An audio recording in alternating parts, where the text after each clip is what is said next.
Hello and नमस्कार दोस्तों, आप सभी का स्वागत है आज के करंट अफेयर्स हिंदी में। डेली सुबह 7 बजे मैं आपके लिए ये क्लास लेके आता रहता हूँ और पिछले वो 2 या 3 वीक से हम लगातार इस करंट क्लासेस को कंटिन्यू कर रहे हैं। और इसमें हम क्या करते हैं, डेली जो टॉप 10 करंट एमसीक्यूज के हैं उसको डिस्कस करते हैं और विद एक्सप्लेनेशन आपको उसको बताते हैं, ठीक है। और इसकी पीडीएफ अपने टेलीग्राम चैनल करंट क्रैकर्स पर आपको मिल जाएगी। तो आशा करते हैं आपका दिन बहुत अच्छा होगा और इस तरह से डेली करंट अफेयर्स पढ़ते रहिए और शॉर्ट नोट्स बना के आप उसको याद कर सकते हैं। ज़्यादा अपना समय खराब नहीं करें इस चीज़ में, और जो आपने इंपॉर्टेंट 15-20 मिनट की है क्लास देख के अपना करंट अफेयर्स का मामला पूरा यहीं सल्ट जाएगा, ठीक है। तो पहला कोट है आगाज का, happiness is not something readymade, it's comes from your oven action. कि जो आपको खुशी चाहिए किसी चीज़ की, ठीक है, कोई रेडीमेड बाजार में पैसों से नहीं मिलेगी, पैसों से नहीं मिलेगी, नौकरी से भी नहीं मिलेगी, वो मिलेगी आपके ओन एक्शन से।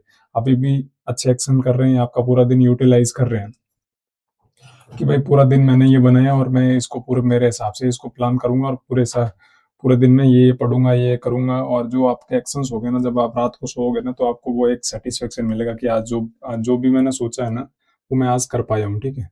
तो ये सारी चीजें आपको फिर ये हैप्पीनेस वहां से पैदा होगी। जो आपके एक्शंस है उसको आप किस तरह से उसको मतलब लागू करते हैं, उन चीज़ों से फिर आपको वो खुशी आपको मिलेगी। तो इसी कोट के साथ शुरुआत करते हैं आज की क्लास। इससे पहले आपका प्रीवियस ईयर का क्वेश्चन है, Rouble Nagi global teacher prize किस देश में प्रदान किया।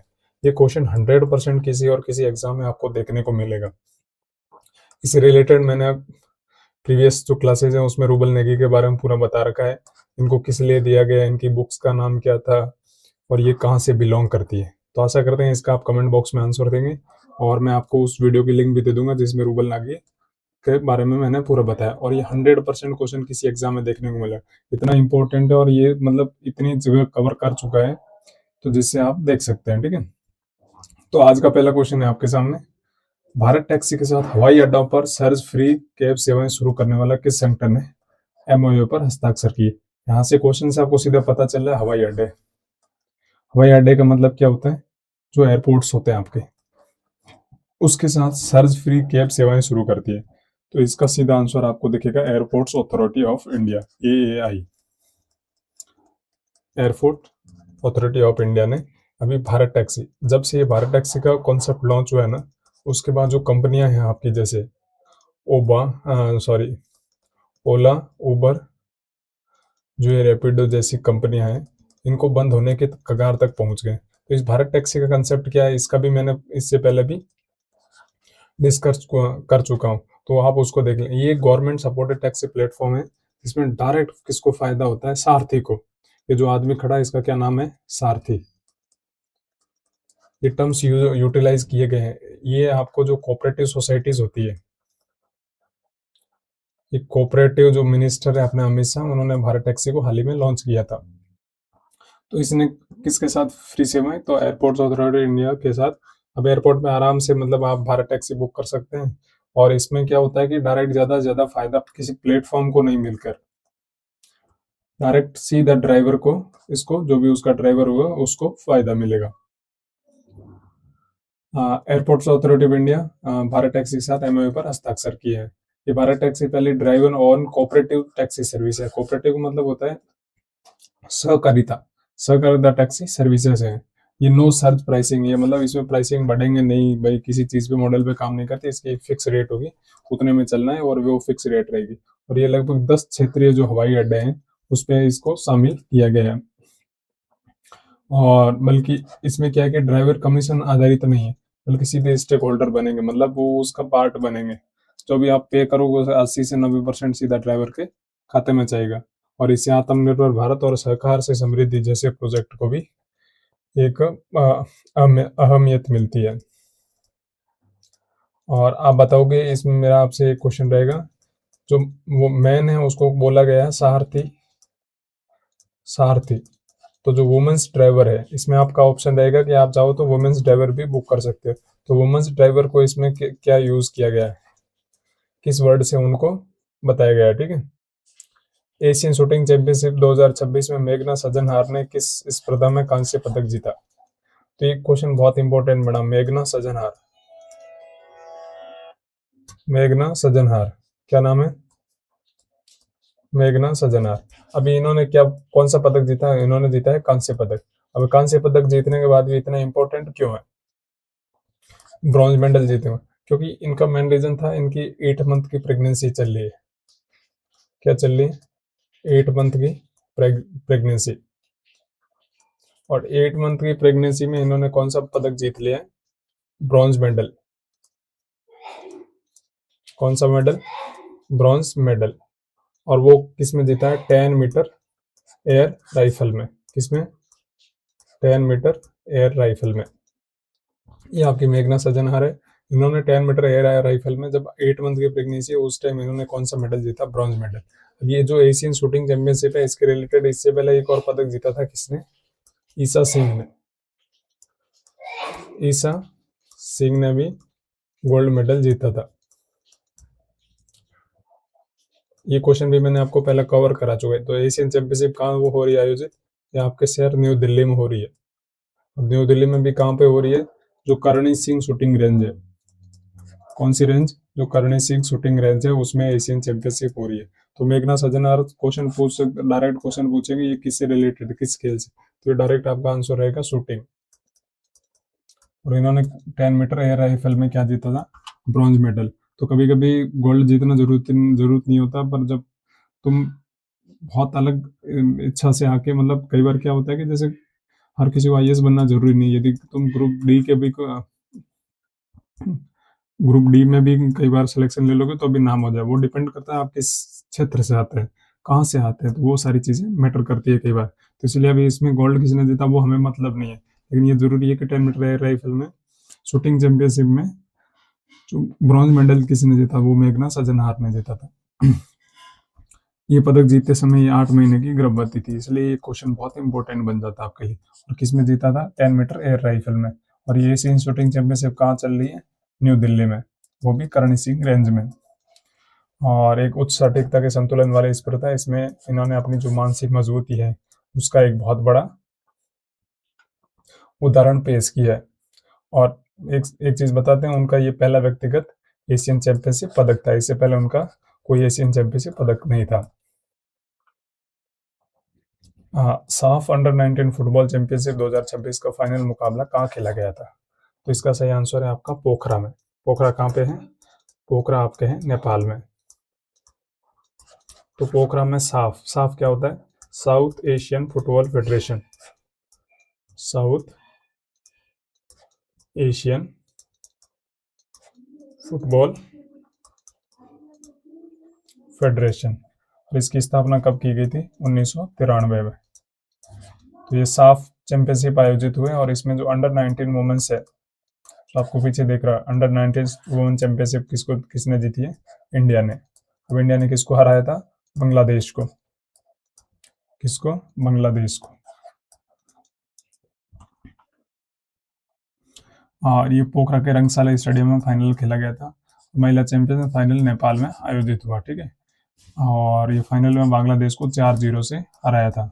और भारत ने टीम को यंग टाइगर्स भी कहा गया है। तो ये क्वेश्चन आपको कभी भी देखने को मिल सकते हैं, क्योंकि जो क्वेश्चन है ना बहुत कम लोग कवर करते हैं, वो क्वेश्चन आपके एग्जाम्स में कहीं ना कहीं देखने को मिल जाते हैं। और ये जीत राउंड रॉबिन में मिली हार का बदला था। राउंड रॉबिन क्या होता है? ये वर्ड कभी भी फेमस होता है और कभी ईडीएम में देखने को मिल सकता है, राउंड रॉबिन। इसमें जब क्या है कि जो इधर ग्रुप की टीम और इधर ग्रुप की टीम्स होती है उनके बीच में जब मुकाबला होता है तो उसको बोलता है राउंड रॉबिन। इससे पहले जो राउंड रॉबिन का मुकाबला था उसमें बांग्लादेश ने इंडिया को हराया था, लेकिन फाइनल में इंडिया ने बांग्लादेश को 4-0 से हरा दिया।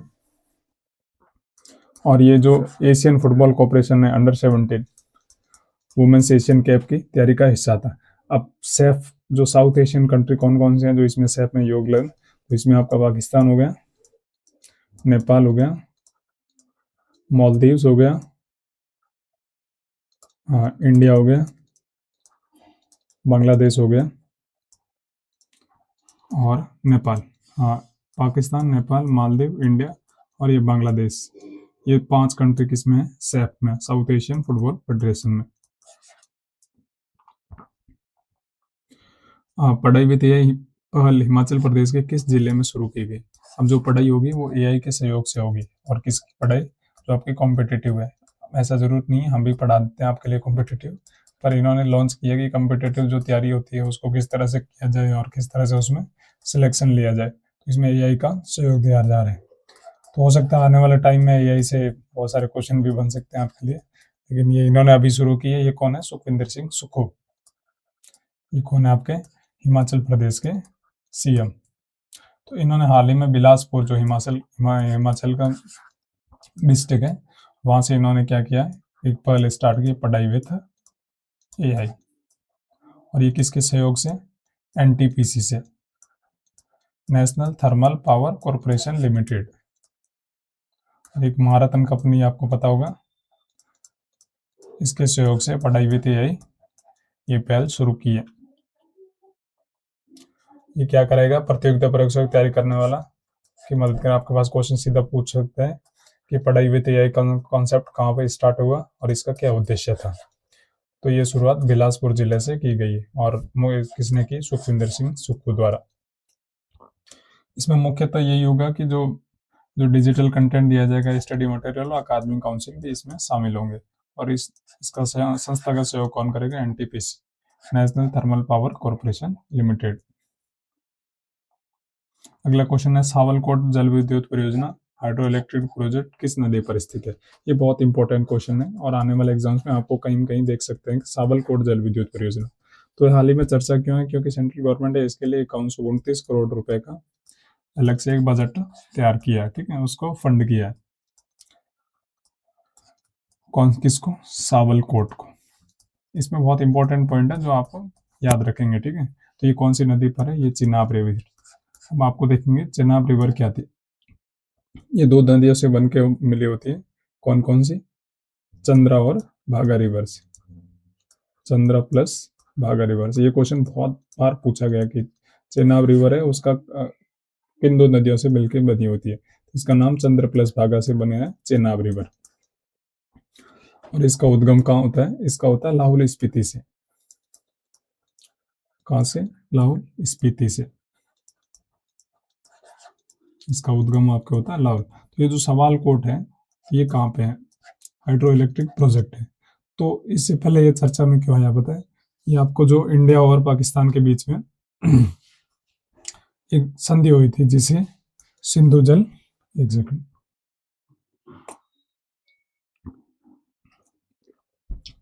सिंधु जल समझौता कब हुआ था? सिंधु जल समझौता। सिंधु जल समझौता आपका 1960 में हुआ। अब सिंधु जल समझौते में क्या हुआ था ये चीज भी आपको देखनी पड़ेगी। सिंधु जल समझौता में था कि 3 नदियों का पानी भारत पिएगा और जो 3 नदियां और है उसका पानी कौन पिएगा? पाकिस्तान। तो पाकिस्तान किन किन रिवर का पिएगा? उसमें से खुद सिंधु, चेनाब और झेलम। चेनाब और झेलम। और पाकिस्तान के और इंडिया के पक्ष में कौन जाएगी? रावी, ब्यास और सतलुज। रावी, ब्यास और सतलुज।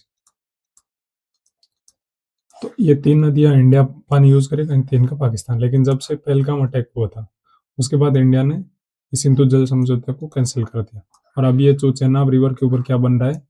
ये जो सावलकोट जल विद्युत परियोजना बन रही है, इसको फंड किया। तो ये फंड करने का मतलब है कि ज्यादा से ज्यादा कैपेसिटी को हैंडल का मतलब रख सकता है और इस पानी का यूटिलाइज ओवरऑल इंडिया में बाकी कहीं भी कर सकता है।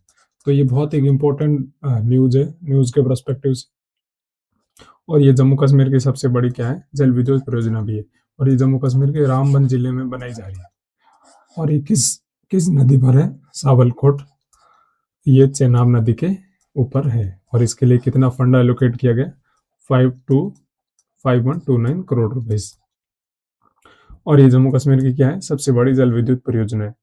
और ये परियोजना का निर्माण कौन कर रहा है? National hydro electric power corporation द्वारा किया जा रहा है। और ये 2 इंपॉर्टेंट प्रोजेक्ट के बीच में एक आपका बगलिहार और जो सलाल प्रोजेक्ट है उसके बीच में इंपॉर्टेंट है आपका सावलकोट हाइड्रो इलेक्ट्रिक परियोजना। और इसकी कैपेसिटी कितनी है? 1856 मेगावाट। 1856 मेगावाट। और 4 मेजर चेनाब बेसिन प्रोजेक्ट है इसमें, जैसे पाकलडोल हो गया, कीरू प्रोजेक्ट हो गया, खावर प्रोजेक्ट हो गया और रातले प्रोजेक्ट हो गया। ये इंपॉर्टेंट क्वेश्चन है, यहाँ से आपको एक क्वेश्चन देखने को मिल सकता है। पकलडुल, कीरू, कावर और रातले प्रोजेक्ट किस नदी पर है? तो आपका सही आंसर होना चाहिए चिनाब रिवर।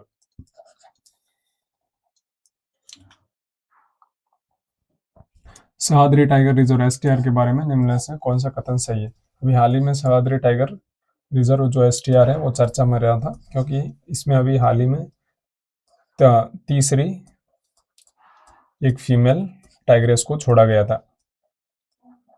फीमेल टाइग्रेस को इसमें छोड़ा गया। तो ये आपका है, it is spread over the Koyna wild life sanctuary and Chandoli national park.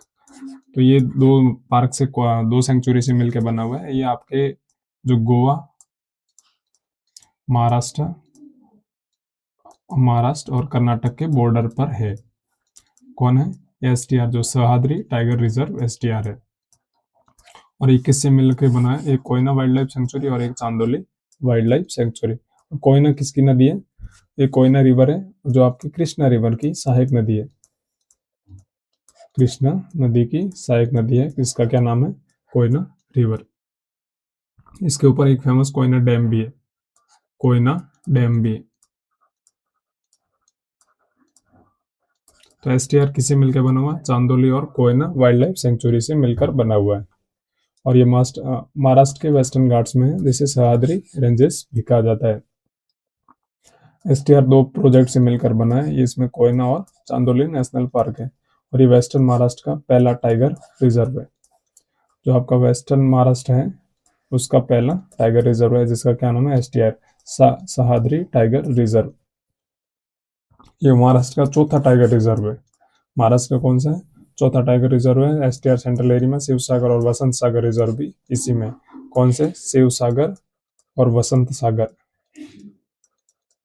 तो ये इंपॉर्टेंट पॉइंट आशा करता हूँ कि आप याद। आपसे मेरा क्वेश्चन रहेगा, ये चौथा टाइगर रिजर्व है, बाकी तीन टाइगर रिजर्व कौन से हैं महाराष्ट्र में? बाकी तीन टाइगर रिजर्व कौन से हैं महाराष्ट्र में? इसका आंसर जरूर कमेंट बॉक्स में दीजिएगा आप।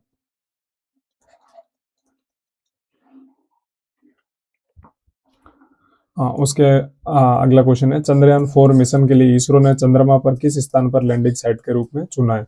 अब जो चंद्रयान 4 है ये कब लॉन्च किया जाएगा? 2027 में। इससे पहले हमने चंद्रयान जो 3 था वो एक सक्सेसफुली लॉन्च किया था, कब?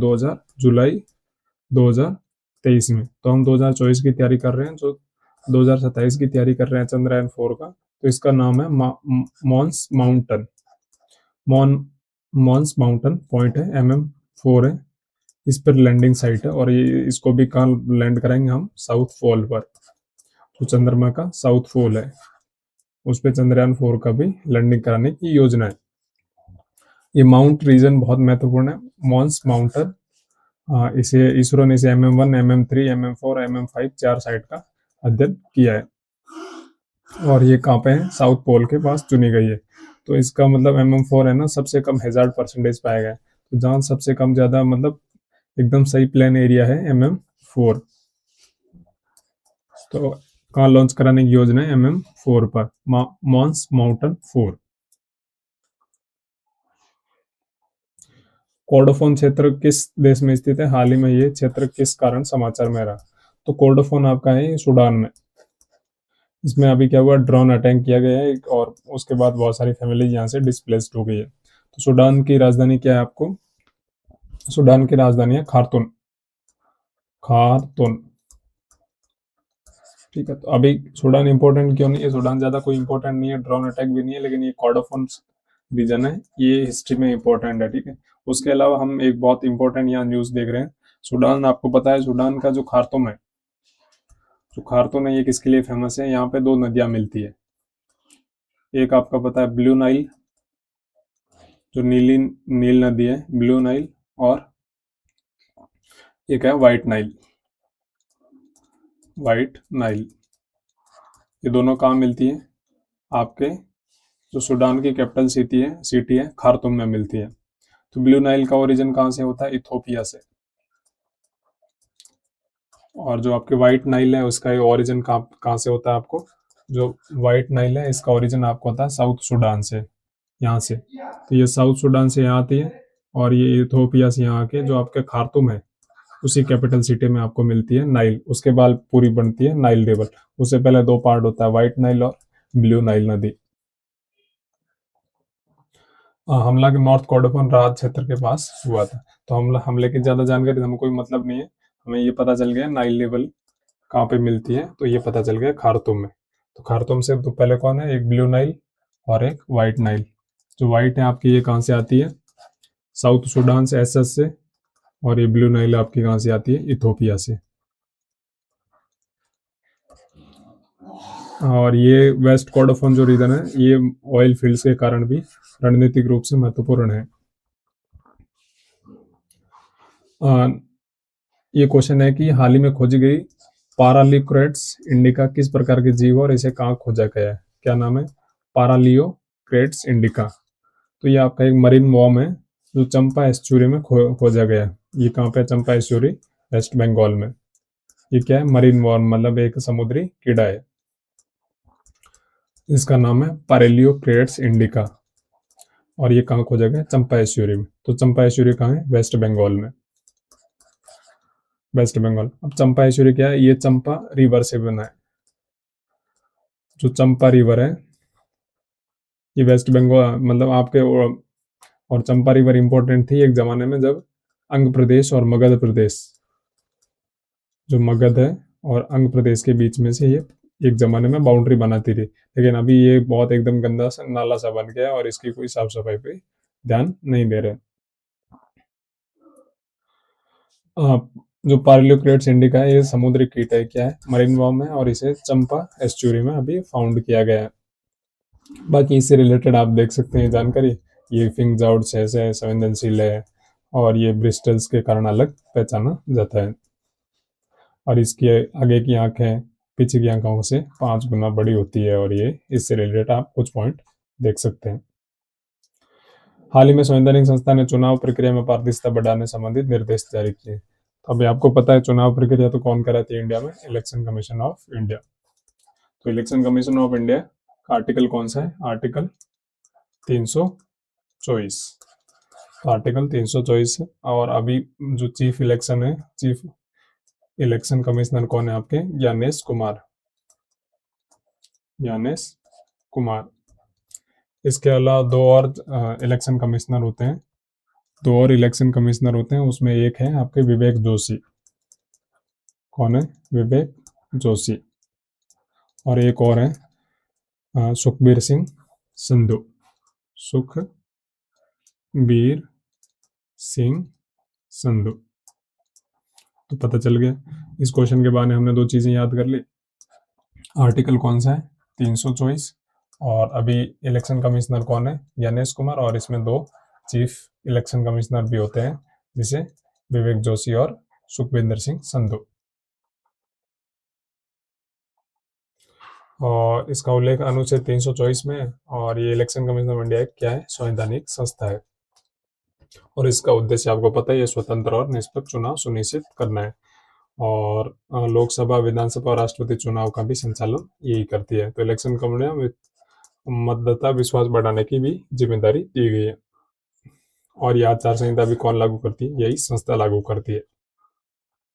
आशा करता हूँ कि आज की क्लास आपके लिए बहुत अच्छी रही होगी और आपने एंजॉय किया होगा पूरी क्लास को, और जो इंपॉर्टेंट क्वेश्चन है उसको आप याद करेंगे। जो पहला क्वेश्चन मैंने आपको क्विज के रूप में दिया है उसका आंसर भी आप कमेंट बॉक्स में देने की कृपा करेंगे। और हम लगातार आपके लिए इस तरह से सुबह 7 बजे क्लासेस लेके आते रहते हैं और आप डेली आगे ऐसे बढ़ते रहिए, हंसते रहिए, मुस्कुराते रहिए, अपनी ज़िंदगी में जो टारगेट है उसको पूरा करते रहिए। मैं आपके साथ हमेशा बना रहूँगा और जब तक आपका सिलेक्शन नहीं हो जाए। और ये जो वीडियोस है इसकी पीडीएफ आपको अपने करंट क्रैकर्स के जो टेलीग्राम चैनल है उस पर मिल जाएगी। और बाकी ऐसे हम लगातार पढ़ते रहेंगे। और आज आपके लिए एक बहुत इंपॉर्टेंट क्लास रामसर साइट से भी लेके आऊँगा मैं आपके लिए। रामसर साइट का पूरा विश्लेषण आपके एक वीडियोस बना के लाऊंगा, उसका पार्ट 1 आज लॉन्च कर रहा हूँ, पार्ट 2 और 3 आगे बनूंगा, ठीक है। और आशा करते हैं, थैंक यू, आपका दिन बहुत अच्छा रहे, आप हंसते रहिए, मुस्कुराते रहिए। शुक्रिया आप सभी का।